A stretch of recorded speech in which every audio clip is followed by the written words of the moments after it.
Oui, moi, je suis ébahi, émerveillé et surpris à la fois parce que je ne pensais pas qu'il y avait un tel niveau d'engagement ici. J'ai visité les locaux, j'ai vu et je suis très surpris et agréablement surpris.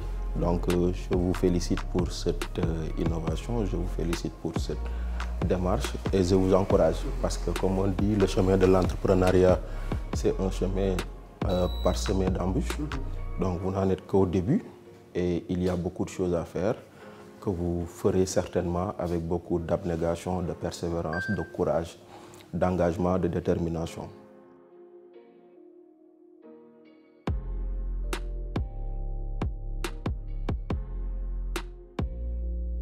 L'énergie, c'est comme le sang dans le corps humain.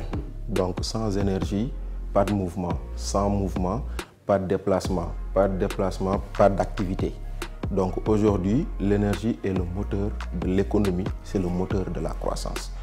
Une croissance sans énergie, ça ne marche pas. Nous sommes sur des plateaux, nous sommes sur des studios. Sans énergie, vous ne pouvez pas filmer, encore moins diffuser. Donc, voyez-vous, partout où il n'y a pas d'énergie, c'est difficilement que l'activité économique se développe. Donc voilà pourquoi l'énergie est importante. Maintenant, nous avons la particularité d'être un pays qui a une énergie essentiellement fossile. Quand on dit énergie essentiellement fossile, ça veut dire de l'énergie essentiellement tirée des produits des hydrocarbures, le pétrole, le gaz, etc. Cette énergie, nous ne la produisons pas pour l'instant. Nous l'importons et ça coûte très cher sur notre balance commerciale. Puisque nous ne la produisons pas, que nous l'importons, donc ça renchérit les coûts de fabrication, donc les coûts de production et finalement les coûts de vente. Donc la maîtrise de l'énergie, l'efficacité énergétique, la sobriété énergétique, c'est des concepts qui viennent pour dire à quelqu'un comment utiliser l'énergie de façon rationnelle, sans se priver de son confort et en payant moins cher que d'habitude. Donc voilà le créneau dans lequel nous nous trouvons. Et ce créneau aussi, nous fonctionnons ou nous travaillons sur toutes les formes d'énergie, que ce soit l'électricité, que ce soit le gaz, que ce soit même le combustible domestique, il y a des économies d'énergie à faire.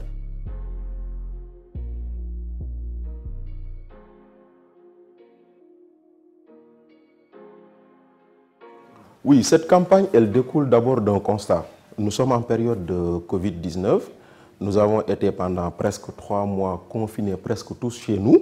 Et pendant cette période-là, nous avons vu que nos consommations d'énergie ont augmenté. La Sénélec, par exemple, a produit 20% plus que d'habitude. Donc, on s'est rendu compte que les citoyens ont beaucoup consommé parce qu'ils étaient chez eux. Les enfants n'allaient plus à l'école, etc. Donc, conséquence, on n'est pas encore dans la période de forte chaleur. Si déjà nos factures sont chères en ce moment, qu'en sera-t-il quand nous serons dans cette période-là? C'est la raison pour laquelle nous avons dit que c'est le moment de lancer une campagne de sensibilisation sur les économies d'énergie avec la Sénélec pour que le citoyen comprenne qu'il y a des comportements à adopter afin de pouvoir réduire sa facture d'électricité. Je donne un exemple. Il arrive souvent que Bachir, après avoir branché son téléphone, oublie de le débrancher. Donc ce chargeur laissé sur la prise consomme. Donc même si c'est 1 watt, imaginez nous sommes 15 millions de Sénégalais, si chaque Sénégalais met son chargeur sans le débrancher, ça fait 15 millions de watts qu'on aurait pu économiser. Donc quand on économise cela, on réduit les importations, on réduit la production de Sénélec, donc tout le monde y gagne. Bon, vous savez, pour économiser de l'énergie, il y a beaucoup de pratiques. Et sur chaque appareil domestique, il y a une pratique. Par exemple, vous prenez la télé.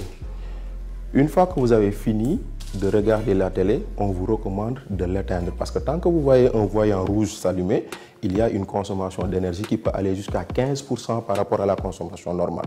Ce qui fait que souvent, il arrive même que chez nous, on paye plus d'électricité avec la télé éteinte que la télé allumée. Nous ne sommes pas à la maison, nous rentrons à partir de 19 h, nous regardons la télé jusqu'à 23 h, elle est éteinte jusqu'au lendemain à 19 h, mais c'est pratiquement 16 ou 17 heures de télé allumée, sans le savoir. Donc par exemple, pour ce qui est du frigo, du réfrigérateur, on recommande d'abord de ne pas le mettre à côté d'une source de chaleur. Donc évitez de mettre un gaz, un four à côté du frigo. Parce que tant qu'il y a cette source de chaleur, la machine ou le moteur tourne, premièrement. Deuxièmement, on recommande aussi de dégivrer régulièrement. Parce que tant qu'il y a de la glace dans le réfrigérateur, le moteur est beaucoup plus lourd, donc il consomme beaucoup plus. Et troisièmement, nous recommandons, pour ce qui est des réfrigérateurs aussi, d'utiliser des réfrigérateurs avec thermostat. Voilà pourquoi on recommande tous les appareils de classe A. Donc tous les appareils de classe A, c'est des appareils qui consomment moins d'énergie et qui effectivement aussi s'autorégulent. C'est-à-dire que quand tout est frais, le réfrigérateur s'éteint de lui-même et il redémarre 1 ou 2 heures après. Donc voilà ce que nous recommandons sur le réfrigérateur, sur les télés et aussi sur la climatisation aussi, de faire un entretien régulier et de privilégier ce qu'on appelle la technologie inverter. Parce que c'est des technologies qui permettent d'avoir jusqu'à 40% moins en consommation sur la clim.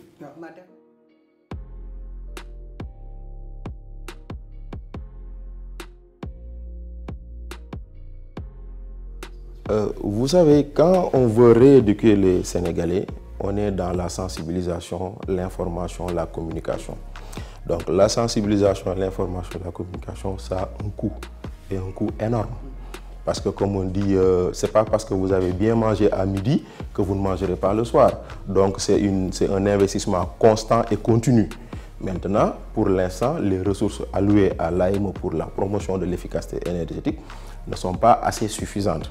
Nous nous battons, nous faisons des plaidoyers, nous essayons de nouer des partenariats avec d'autres, mais pour l'instant, nous n'en sommes pas encore aux revenus que nous avons, que nous espérons pour bien faire notre travail. Je donne toujours un exemple. Aujourd'hui, rien qu'avec l'action de l'AEMO, l'administration sénégalaise est arrivée à réduire de 4 milliards sa facture d'électricité sur un montant global avoisinant les 40 milliards. Et ces 4 milliards d'économie d'énergie sur la facture publique de l'électricité, elles n'ont même pas nécessité 200 millions d'investissements. Donc des fois, les gens ils pensent qu'il faut aller vers les énergies renouvelables. C'est vrai, c'est des énergies inépuisables, mais le coût d'investissement des énergies renouvelables est beaucoup plus élevé. Alors que le coût d'investissement dans l'économie d'énergie est beaucoup moins élevé et donc beaucoup plus rentable. Donc quand vous investissez dans l'économie d'énergie, vous arrivez à même avoir une centrale virtuelle, comme on le dit. Parce que imaginez aujourd'hui que nous tous nous y mettons. Quand nous tous nous y mettons, nous faisons baisser la production d'énergie. Et quand nous faisons baisser la production d'énergie, nous avons pratiquement l'équivalent d'une centrale qui peut être créée virtuellement, rien qu'en faisant dans l'économie et l'efficacité énergétique.